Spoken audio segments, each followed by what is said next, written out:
Hello, good evening everyone. आप सभी का स्वागत है हमारे YouTube channel study with Ritesh में। तो कैसे हैं आप सभी? आई होप कि आप सभी बहुत अच्छे होंगे। ठीक है, देन बढ़ते हैं हम अपनी क्वेश्चंस की ओर। हिंदी का क्वेश्चन है, ठीक है। ये जो क्वेश्चन है ये हमारे प्रीवियस ईयर का पेपर है जो कि एग्जाम में पूछा गया है। ठीक है, तो देखते हैं पहला क्वेश्चन। तो पहला क्वेश्चन क्या है? शतरंज के खिलाड़ी कहानी के लेखक हैं। तो आपको बताना है कि कौन सा ऑप्शन सही होगा। ठीक है, तो पहला है जयशंकर प्रसाद, प्रेमचंद्र, राम कुमार और नामवर सिंह। तो इन चारों में से कौन सा ऑप्शन सही होगा ये आपको बताना है।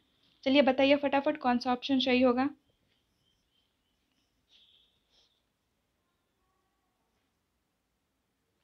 अगर आप लोगों ने ऑप्शन नंबर बी किया है देन आप लोगों का सही है।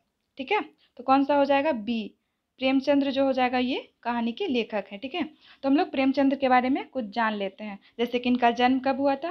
तो इनका जन्म कब हुआ था बताइए आप लोग। इनका जन्म जो हुआ था वो कब हुआ था? 31 जुलाई 1880 ईस्वी में। ठीक है, और इनकी कुछ प्रमुख रचनाएं भी हैं वो भी हम जान लेते हैं, क्योंकि अगर आज शतरंज के खिलाड़ी पूछा है तो कल कुछ और भी पूछ ले। जैसे कि गोदान, तो इनका कौन सा है? गोदान है। ठीक है, गोदान। और दूसरा है गोधुली, और भी बहुत सारी है, तो वो आप लोग देख लीजिएगा। ठीक है, कि कोई भी क्वेश्चन आपको पूछ सकता है कि प्रेमचंद्र की प्रमुख रचनाएं। ठीक है, तो देखते हैं अगला ऑप्शन जयशंकर प्रसाद जी के बारे में। तो जयशंकर प्रसाद जी की प्रमुख रचनाएं जो वो है ध्रुव स्वामिनी। क्या है? ध्रुव स्वामिनी। ठीक है, ध्रुव स्वामिनी। देन देखते हैं अगला राजकुमार जी के बारे में। तो राजकुमार जी किस चीज के लिए प्रसिद्ध थे? तो ये थे हिंदी के आलोचक के नाम से भी प्रसिद्ध हैं। ठीक है, तो इनका जो जन्म हुआ था वो कब हुआ था? 1905 ईस्वी में। और इनकी एक रचना है औरंगजेब की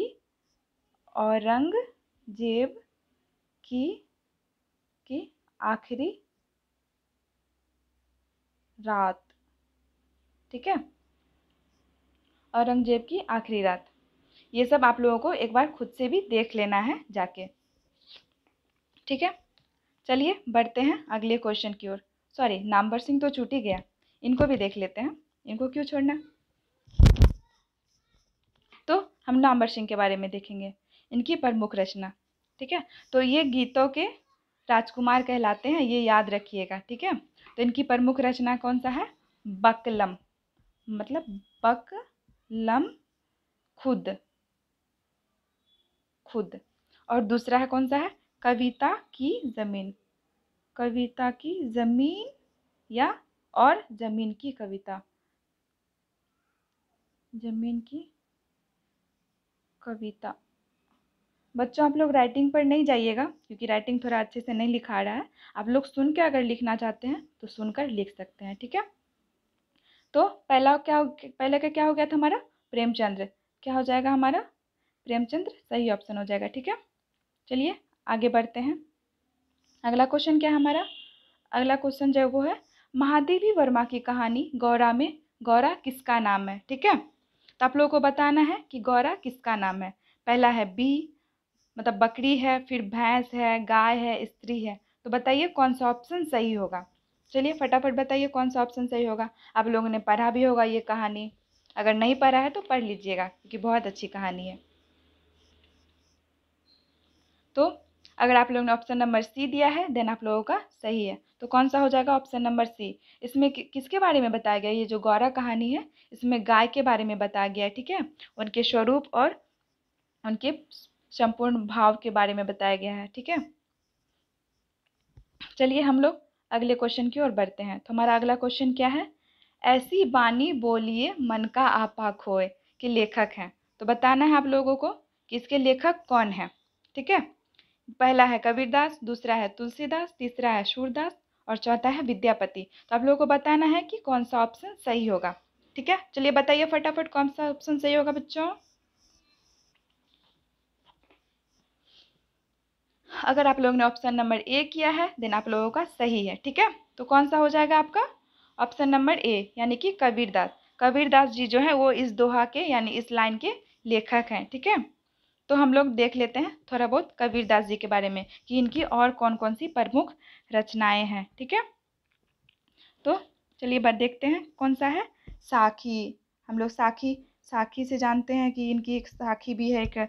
ठीक है, और दूसरा है आपका रमैनी। कौन सा? रमैनी, रमैनी।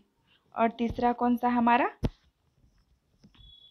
शबद, शबद। ठीक है, शबद। ठीक, चलिए अब हम देखते हैं थोड़ा बहुत तुलसीदास जी के बारे में। तो इनकी प्रमुख रचनाएं, तो इनकी प्रमुख रचना क्या हो जाएगी? गीतावली। कौन सी? गीतावली, गीतावली। दूसरा हो जाएगा दोहावली। ठीक है, अब इनसे आपको दोहा देखना है कौन कौन सा है, तो ये आप लोग खुद से कर लीजिएगा। ठीक है, चलिए अगला देखते हैं तुलसीदास जी के बारे में। सॉरी, तुलसीदास के बारे में तो देख लिए, सूरदास जी के बारे में। ठीक है, तो इनकी प्रमुख रचनाएं कौन कौन सी है? तो कौन कौन सी है?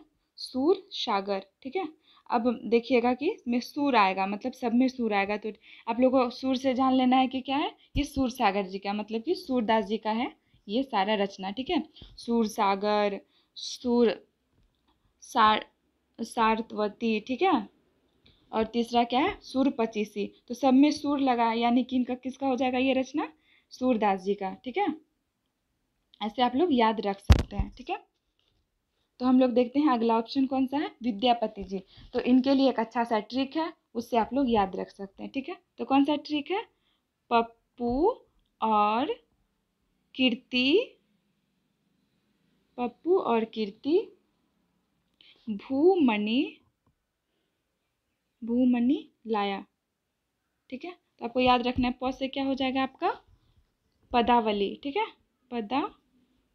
पदावली। और पू से हो जाएगा पुरुष परीक्षा, पुरुष परीक्षा।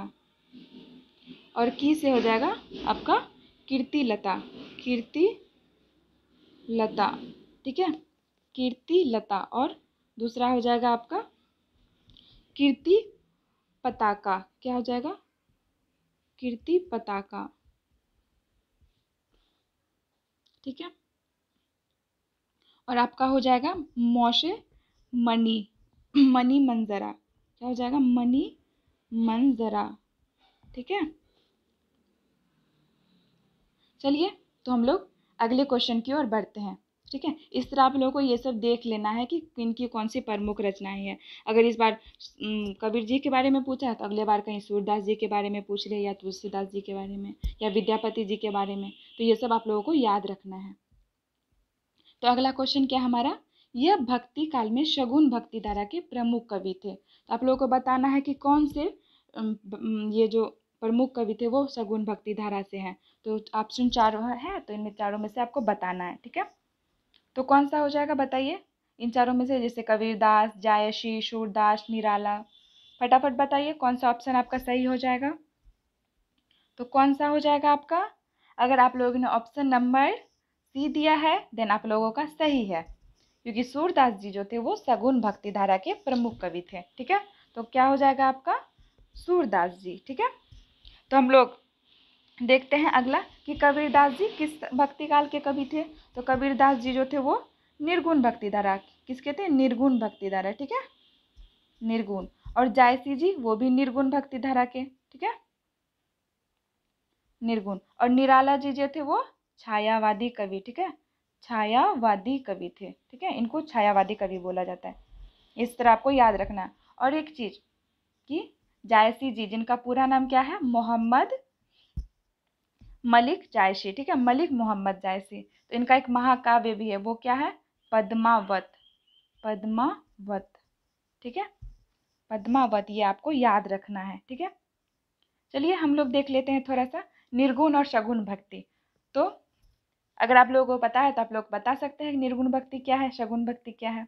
वैसे हम ही बता देते हैं यहाँ पे, आप लोग देख लीजिएगा अच्छे से। ठीक है, तो सगुण भक्ति क्या होता है? सगुण भक्ति में हम लोग ईश्वर के रूप या गुण की पूजा नहीं करते हैं। ठीक है, सॉरी, सगुण भक्ति हम लोग ईश्वर के रूप या गुण की पूजा करते हैं। ठीक है, और निर्गुण में क्या हो जाएगा? जस्ट उसका उल्टा हो जाएगा। ठीक है, निर्गुण में हम लोग ईश्वर की उसके अच्छे गुणों की पूजा करते हैं, ठीक है, उसके रूप रंग की पूजा नहीं करते हैं। चलिए आगे बढ़ते हैं। अगला क्वेश्चन क्या है, यह पक्षी शब्द किसका मतलब पर्यायवाची नहीं है, पक्षी शब्द का कौन सा पर्यायवाची नहीं है, तो आप लोगों को बताना है क्या कौन सा ऑप्शन सही होगा। परिंदा, खग, शकुंत, प्रशून्य, तो इन चारों में से कौन सा आपका सही है, मतलब कि कौन सा ऑप्शन होगा जो पक्षी का पर्यायवाची नहीं है। ठीक है, चलिए बताइए फटाफट कौन सा होगा। अगर आप लोगों ने ऑप्शन नंबर डी किया है देन आप लोगों का सही है। ठीक है, तो परशुन्नो जो होता है वो पुष्प का पर्यायवाची होता है। ठीक है, और ये परिंदा, शकुंत, खग ये सब जो है ये पक्षी का पर्यायवाची है। ठीक है, तो कौन सा हो जाएगा आपका प्रशुन्न। ठीक है, प्रशुन्न जो हो जाएगा ये आपका सही ऑप्शन हो जाएगा। ठीक है, चलिए बढ़ते हैं अगले क्वेश्चन की ओर।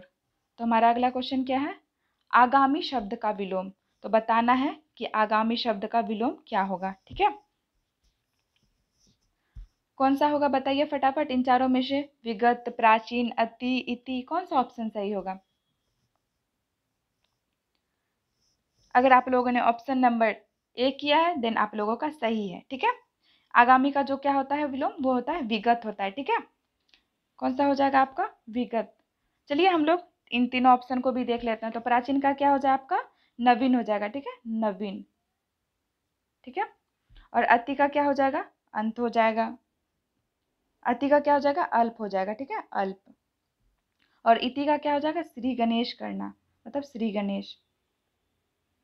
ठीक है, इस तरह हम लोग देख सकते हैं। ठीक है, चलिए बढ़ते हैं अगले क्वेश्चन की ओर। तो अगला क्वेश्चन क्या है हमारा, पीताम्बर इस समास का उदाहरण है। तो आपको बताना है कि पीताम्बर किस समास का उदाहरण है। ठीक है, चलिए यहाँ पर बताइए फटाफट इन चारों में से कौन सा होगा, फिर हम तो बताएंगे ही कि पीताम्बर कौन सा समास है, फिर उस समास की परिभाषा भी बताएंगे। चलिए फटाफट बताइए इन चारों में से बहुव्रीहि, अव्ययी भाव, द्वंद्व, तत्पुरुष, कौन सा ऑप्शन सही होगा। ठीक है, अगर आप लोगों ने ऑप्शन नंबर ए किया है देन आप लोगों का सही है। पीताम्बर जो है वो बहुव्रीहि समास है, तो हम लोग इसका विग्रह करते हैं। ठीक है, तो पीताम्बर का विग्रह करेंगे तो क्या हो जाएगा आपका, पीला है अंबर जिसका, कैसे लिखेंगे, पीला है अंबर जिसका। ठीक है, पीला, पीला है अंबर जिसका, अंबर जिसका, जिसका। ठीक है, तो इसका एक क्या हो जाएगा, इसका मतलब क्या हो जाएगा, पीला है अंबर जिसका यानी कि विष्णु। ठीक है, विष्णु हो जाएगा। तो इसका हम लोग देखते हैं थोड़ा सा परिभाषा। तो बहुव्रीहि समास का परिभाषा क्या हो जाएगा, जिनमें दोनों पद में कोई पद प्रधान नहीं हो बल्कि दोनों पद मिलकर एक तीसरे पद की ओर संकेत करे, यानी कि तीसरा पद बनाए। जैसे कि देखा हमने पीला है अंबर जिसका यानी कि विष्णु, उसी तरह लंबा है उधर जिसका यानी कि गणेश। ठीक है, इस तरह हम लोग कर सकते हैं। तो आपको आप चलिए फटाफट बताइए कि समास कितना होता है। चलिए फटाफट बताइए, हम ऑप्शन देते हैं 7, 6, 8, 5, कौन सा ऑप्शन सही होगा ए बी सी डी में। चलिए बताइए फटाफट बच्चों कौन सा ऑप्शन सही होगा। हम लोग तो बचपन से ही पढ़ते आ रहे हैं समास, छठी क्लास से। अगर आप लोगों ने ऑप्शन नंबर बी दिया है देन आप लोगों का सही है। तो समास कितना है 6 है। ठीक है, चलिए वैसे तो हम यहाँ पे डिटेल में नहीं जाएंगे क्योंकि हमें क्लास में आपको क्लास में पढ़ाया जाएगा इसे फुल डिटेल में। ठीक है, वहाँ पे आपको बहुत अच्छे से समझ में आ जाएगा। चलिए अगले क्वेश्चन की ओर बढ़ते हैं। तो हमारा अगला क्वेश्चन क्या है, गुरु ने शिष्य को शिक्षा दी, तो इसमें शिष्य कौन सा कारक है ये आपको बताना है। चलिए फटाफट बताइए इन चारों में से कौन सा ऑप्शन सही होगा, ए बी सी डी, कर्ता, करण, संप्रदान, कर्म, कौन सा ऑप्शन सही होगा। चलिए बच्चों बताइए फटाफट, क्योंकि ये भी आपका पढ़ा हुआ ही है, ये भी पढ़ते आ रहे हैं हम लोग शुरू से। अगर आप लोगों ने ऑप्शन नंबर सी दिया है देन आप लोगों का सही है, क्योंकि ये जो शिष्य जो है वो संप्रदान कारक हो जाएगा। कैसे, तो ये हम देखते हैं। ठीक है, तो संप्रदान कारक में क्या होता है, जिसके लिए कोई कार्य किया जाए, यानी कि किसके लिए कार्य किया गया, गुरु ने किया, किसके लिए, शिष्य के लिए, ठीक है, शिष्य के लिए यानी कि जिसके लिए, किसके लिए, शिष्य के लिए। तो शिष्य क्या हो जाएगा, संप्रदान कारक, क्योंकि परिभाषा ही कहता है कि जिसके लिए कोई कार्य किया जाए, ठीक है। तो के लिए इसका क्या हो जाएगा, के लिए या फिर को के, ठीक है, इसका हो जाएगा। तो हम लोग चलिए आगे बढ़ते हैं, मतलब कि चलिए बताइए फटाफट, कारक कितने होते हैं, कितने होते हैं कारक, तो 8 होते हैं, ठीक है, 8 होते हैं, ठीक है। हम लोग देखेंगे अब, चलिए देखते हैं कारक की विभक्तियाँ, ठीक है। तो हम लोग बचपन से याद करते आ रहे हैं, कर्ता ने, कर्म को, करण के लिए, करण से, संप्रदान के लिए, अपादान से, संबंध, का, के, की, रा, रे, री, अधिकरण में, पर, और संबोधन में हे, अहो, अजी, ठीक है। तो इसको हम लोग लिख कर देखेंगे, ठीक है। चलिए देखते हैं इसको लिख कर, ठीक है। तो क्या हो जाएगा, कर्ता ने का, कर्ता ने कर्म को, कर्म को, करण से, करण से, ठीक है, करण से। उसके बाद क्या हो जाएगा आपका, संप्रदान, संप्रदान, संप्रदान के लिए, ठीक है, संप्रदान के लिए, आपादान, आपादान जो होगा वो से हो जाएगा, ठीक है। चलिए अगला देखते हैं, क्या हो जाएगा, संबंध, संबंध का हो जाएगा, का, के, की, का, के, की, रा, रे, रा, रे, री इत्यादि, ठीक है।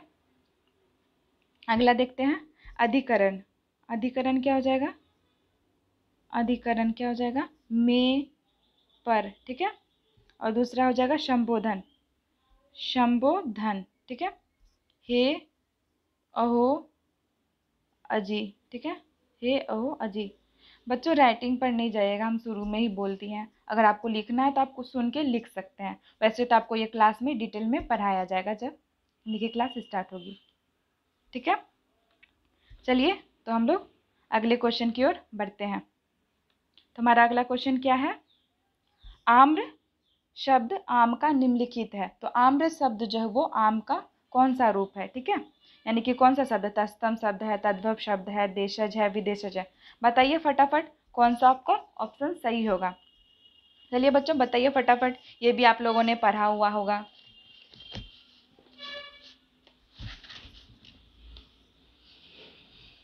अगर आप लोगों ने ऑप्शन नंबर ए किया है देन आप लोगों का सही है, ठीक है, क्योंकि ये जो आम जो हो जाएगा वो आम्र जो हो जाएगा वो आम का तत्सम हो जाएगा, ठीक है।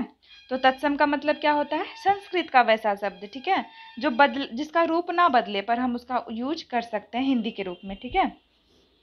और तद्भव क्या हो जाएगा, हिंदी का वह शब्द, जैसे कि संस्कृत का रूपांतरण शब्द आम, ठीक है, जिसका रूपांतरण करके हम लोग उसके दूसरे शब्द में चेंज करके उसका यूज़ करते हैं, ठीक है। और देशज शब्द यानी कि बोलचाल की भाषा जो गांव में यूज़ करते हैं, ठीक है, जैसे कि डिबिया, लोटा, कटोरी इत्यादि। और विदेशज शब्द क्या हो जाएगा, ये हो जाएगा आपका डॉक्टर, स्टेशन इत्यादि, ठीक है। ये भी आपको अच्छे से पढ़ना है, ठीक है, इसे भी आपको देख लेना है अच्छे से, तत्सम, तद्भव, देशज, विदेशज, यहाँ से भी एक क्वेश्चन पूछ लिया जाता है। अभी आम्र पूछा है तो कोई और शब्द पूछ ले कि स्टेशन कौन सा शब्द है, तो लोटा कौन सा शब्द है, ये सब पूछ लिया जाता है। चलिए अगला क्वेश्चन है हमारा, निम्नलिखित में से शुद्ध शब्द, ठीक है, तो बताना है कि निम्नलिखित में से कौन सा शब्द शुद्ध है, ठीक है। चलिए बताइए फटाफट कौन सा ऑप्शन सही होगा, ए, बी, सी, डी, तीनों में से। आप लोगों को शुद्ध रूप भी अच्छे से देखना है क्योंकि ये भी एग्जाम में पूछा गया है, जैसा कि देख रहे हैं स्क्रीन पर भी क्वेश्चन है। तो बताइए फटाफट कौन सा ऑप्शन सही होगा। अगर आप लोगों ने ऑप्शन नंबर बी किया है देन आप लोगों का सही है, ठीक है, बी, ठीक है। हम देख लेते हैं इन तीनों ऑप्शन का भी सही रूप क्या हो जाएगा। तो इसका क्या हो जाएगा, अद्यति, ठीक है, औद्यो आकार तो हर्षिकार, ठीक है। और मनरथ, मनरथ तो होता नहीं है, क्या हो जाएगा, मनोरथ। और सम्मान नहीं होता है, क्या होता है, सम्मान, सो मोमो संयुक्त आकार नो, ठीक है। इस तरह हम लोग देख लेंगे। चलिए बढ़ते हैं अब अगली क्वेश्चन की ओर। हमारा अगला क्वेश्चन है, निम्नलिखित में से कौन सा पुल्लिंग शब्द है। तो आप लोगों को बताना है कि इसमें कौन सा शब्द पुल्लिंग है। ठीक है, चलिए बताइए फटाफट इन चारों में से कौन सा शब्द पुल्लिंग है। तट, डगर, भीड़, ओस इत्यादि तीनों में से कौन सा सही, मतलब चारों में से कौन सा ऑप्शन सही होगा। अगर आप लोगों ने ऑप्शन नंबर ए दिया है देन आप लोगों का सही है। तो यहाँ पे तट जो है वो आपका क्या हो जाएगा, पुल्लिंग शब्द हो जाएगा। ठीक है, आपको स्त्रीलिंग पुल्लिंग भी जानना जरूरी है, ये भी एग्जाम में पूछ लिया जाता है। ठीक है, तो और ये तीनों जो ऑप्शन है ये क्या हो जाएगा आपका स्त्रीलिंग है, जैसे कि डगर, ओस, भीड़, ये आपका स्त्रीलिंग हो जाएगा। ठीक है, तो चलिए हम अगली क्वेश्चन की ओर बढ़ते हैं। तो हमारा अगला क्वेश्चन क्या है, निम्नलिखित में से कौन सा शब्द शुद्ध है। तो आपको बताना है कि कौन सा शब्द शुद्ध है इन चारों में से। तो प्रेयसी, शताब्दी, पुष्टि, अनुयायी। ठीक है, चलिए बताइए फटाफट कौन सा ऑप्शन सही होगा, ए बी सी डी तीनों में से। तो कौन सा ऑप्शन सही हो जाएगा आपका, आपका ऑप्शन नंबर डी सही हो जाएगा। ठीक है, अगर आप लोगों ने ऑप्शन नंबर डी किया है तो सही है। तो हम लोग देखते हैं आगे, मतलब इन तीनों का भी सही रूप क्या हो जाएगा। ठीक है, तो प्रेयसी का सही क्या हो जाएगा, इसमें हर्षिकार लगा दिया तो इसमें क्या कर देंगे हम लोग, दीर्घिकार कर देंगे। ठीक है, प्रेयसी। और इसी तरह पुष्टि, तो पुष्टि में दीर्घिकार कर दिया है तो इसमें हम क्या कर देंगे, हर्षिकार कर देंगे। ठीक है, और यहीं शताब्दी में, तो शताब्दी में क्या कर दिया, हर्षिकार कर दिया तो इसको भी हम लोग दीर्घिकार कर देंगे, शताब्दी। ठीक है, इस तरह आप लोग देखिए, आपको शुद्ध रूप दो दो पूछ लिया, आई मीन इम्पोर्टेंट है, तो आपको इसको भी अच्छे से कर लेना है। ठीक है, चलिए बढ़ते हैं अगला क्वेश्चन की ओर। तो अगला क्वेश्चन क्या है हमारा, कलेजा ठंडा होना। ठीक है, तो आपको बताइए, ये तो सबको पता होगा कलेजा ठंडा होना का अर्थ, क्योंकि ये तो हम लोग यूज़ भी करते हैं, हो गया ना कलेजा ठंडा। आई मीन बताइए इन चारों में से कौन सा सही होगा, ए बी सी डी। मर जाना, संतोष होना, लज्जित होना या विपत्ति आना, बताइए फटाफट कौन सा सही होगा। इतना देर क्यों, बताइए फटाफट, ये तो सबको मतलब पता ही है। तो इसका क्या हो जाएगा आपका option number B, option number B जो है वो सही हो जाएगा। ठीक है, संतोषना, हम लोग बोलते हैं ना कि उसको मार पड़ी ना तुम्हारे वजह से, हो गया तुम्हारा कलेजा ठंडा, यानी संतुष्टि मिल गई, शांति मिल गई तुम्हें। ठीक है, इस तरह आपको मुहावरा भी देख लेना है। ठीक है, चलिए बढ़ते हैं अगले क्वेश्चन की ओर। तो हमारा अगला क्वेश्चन क्या है, अति का विलोम शब्द। ठीक है, तो अति का विलोम बताना है। हमने पहले भी ऑप्शन में डिस्कस कर दिया है ना अति का विलोम, तो बताइए अभी क्या होगा अति का विलोम, बताइए फटाफट कौन सा ऑप्शन सही होगा। अगर आप लोगों ने ऑप्शन नंबर बी किया है देन सही है। ठीक है, क्योंकि अति का जो होगा वो अल्प हो जाएगा, अति मतलब ज़्यादा, अल्प मतलब कम। ठीक है, तो इस तरह आपको याद रखना है। देखिए आपको दो दो पूछ लिया विलोम शब्द, मतलब ये भी इम्पोर्टेंट है तो इसे भी करना है। ठीक है, एक से दो पूछ लिया जा रहा है, आई मीन आपको इसको ज़्यादा देखना है। ठीक है,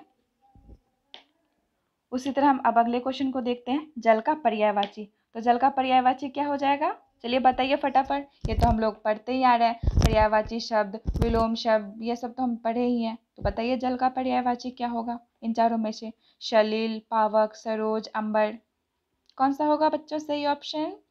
चलिए बताइए फटाफट, ये तो आखिरी क्वेश्चन है, आप लोग को बोर नहीं होना था। चलिए बताइए फटाफट, अगर आप लोगों ने ऑप्शन नंबर ए किया है देन आप लोगों का सही है। ठीक है, तो इसका क्या हो जाएगा आपका सलील। ठीक है, सलील जो है वो जल का पर्यायवाची हो जाएगा। फिर आप देख लेते हैं इन चार तीनों में से कौन सा किसका है। तो सरोज किसका हो जाएगा आपका, कमल का हो जाएगा। ठीक है, तो अंबर किसका हो जाएगा, आकाश का हो जाएगा। ठीक है, तो पावक क्या हो जाएगा, अग्नि का हो जाएगा। ठीक है, इस तरह आपको पर्यायवाची भी देखना है। ठीक है, ठीक है बच्चों, तो फिर मिलते हैं हम अगली वीडियो के साथ। अभी के लिए tata bye bye, see you again.